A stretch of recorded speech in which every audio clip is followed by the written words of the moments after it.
name is Hua with number metric 285383. I'm here to introduce about the 6 basic skills of volleyball. First and foremost, serving. The serve is the starting action of the game. There are different types of serve, such as the underhand serve, overhand serve, jump serve, float serve, and tossing serve. Serving requires accuracy, power, and consistency.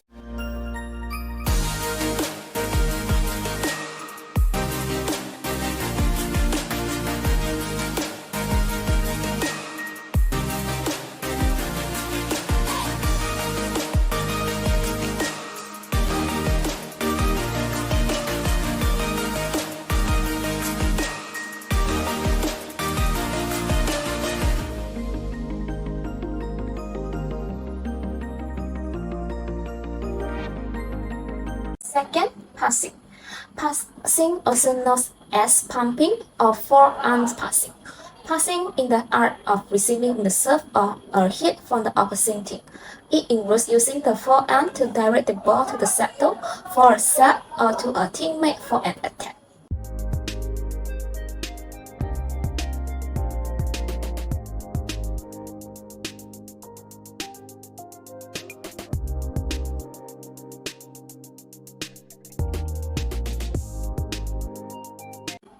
Third, setting.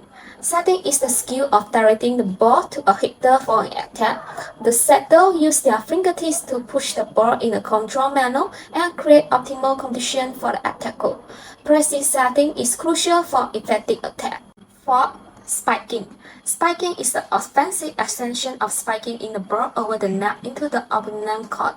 It involves jumping near the net and striking the ball with an open hand to create a powerful and well-played shot. Attacker aim to score point or create difficult for the opposite team defense.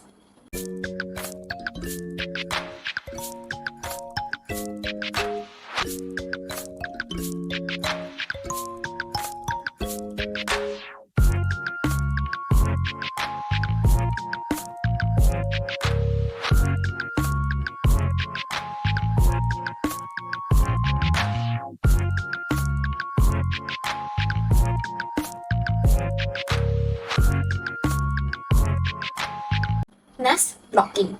Blocking is a defensive skill used to prevent the ball from crossing the net.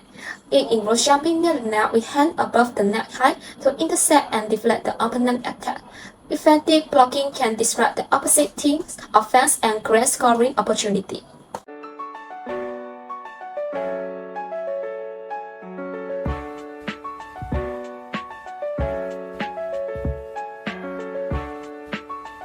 Digging.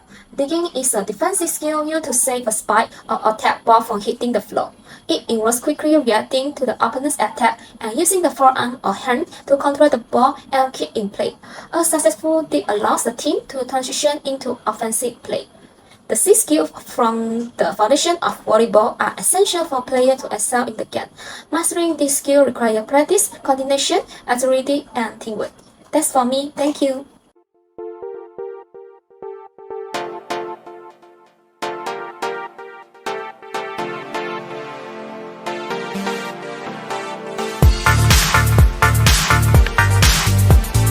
My name is Lindsay and my metric number is 28642.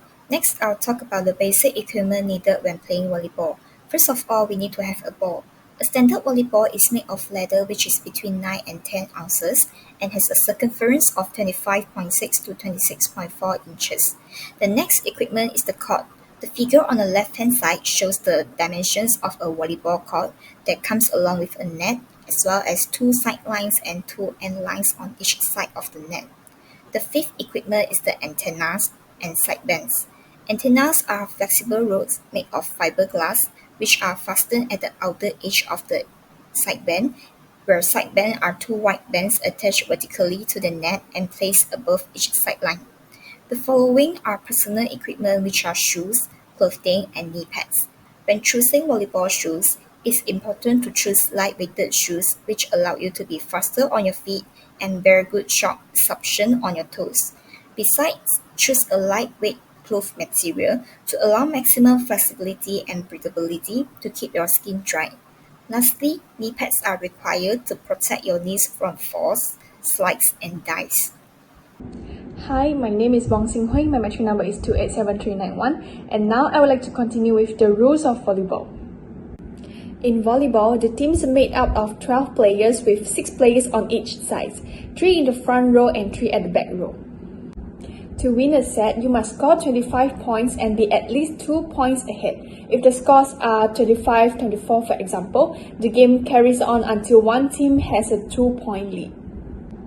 To score a point, you must aim to hit the ball over the net and onto the opponent's court. Hitting the ball over the net onto the floor to win points sounds easy enough, but in volleyball, your team is only allowed up to 3 touches of the ball. The first touch is known as a pass of the bump. This is usually control and attack from your opponents. The second touch is known as a set and is a set up so that an attacking player can make the final shot.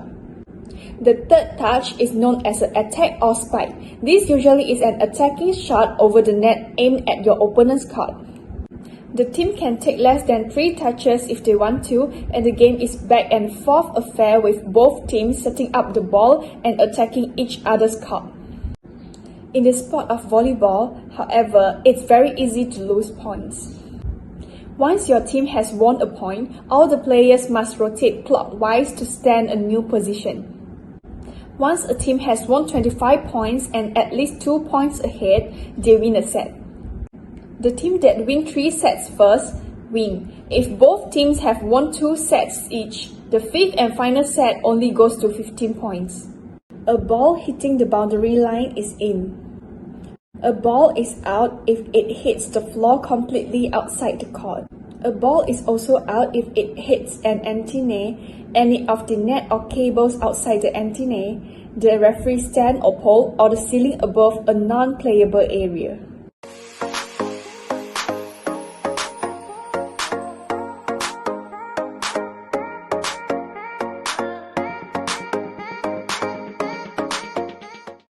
Hi, my name is Doreen Pung Sing Mei with metric number 286757.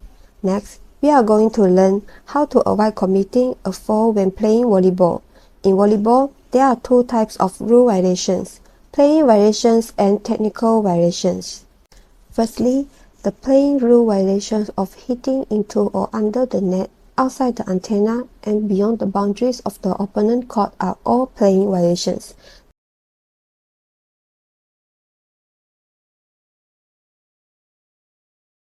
Therefore, make sure that the ball passes over the net even if it touches it and between the antenna.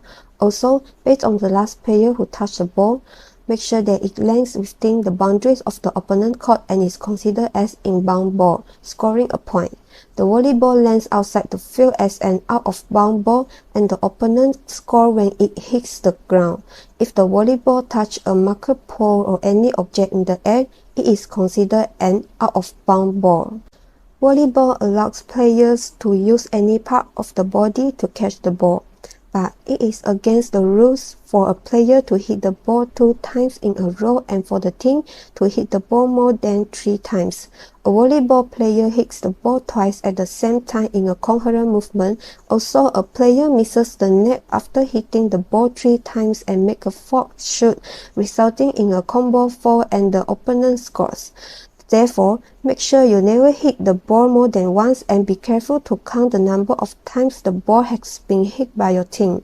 Take note that making a block does not require a touch and is not counted in the 3 hits. Finally, it is a playing violation for the ball to touch the ground on your side of the court. Organize yourself as a team in order to defend, take control of the ball, and return it with a spike. Secondly, for technical rule violations, you must respect rotational positions if you don't want to be penalized with a technical foul. The serving order of the player should be in accordance with the order on the position table. The server should not be the player who should be in position 1 after the rotation. Don't forget to rotate each time you serve, moving 1 position clockwise so that your team adopts their new positions on the court. You are required to serve the ball within 8 seconds of the referee blowing the whistle, and the ball must clearly leave the hand when the ball is served. When serving the ball, your foot must neither touch the line nor your side of the court. If you haven't yet hit the ball, to serve properly, your foot must not touch your side of the court. The moment the server hits the ball, the footstep on the boundary line or the last step before the jump serve or floating ball takes off are all technical violations. When attacking or defending, you must not touch the net, and your foot must never fully touch the opponent's side of the court. If any part of the volleyball player's body, including clothes, touch the net, it will cause a foul, and the opponent will score. Finally, carrying or holding the ball or having prolonged contact with the ball is a technical foul. If the action of holding the ball or the player's contact with the ball is too long, the referee should prevail. When you pass the ball, carry out a bound pass, or attack, your contact with the ball must be forceful and brief.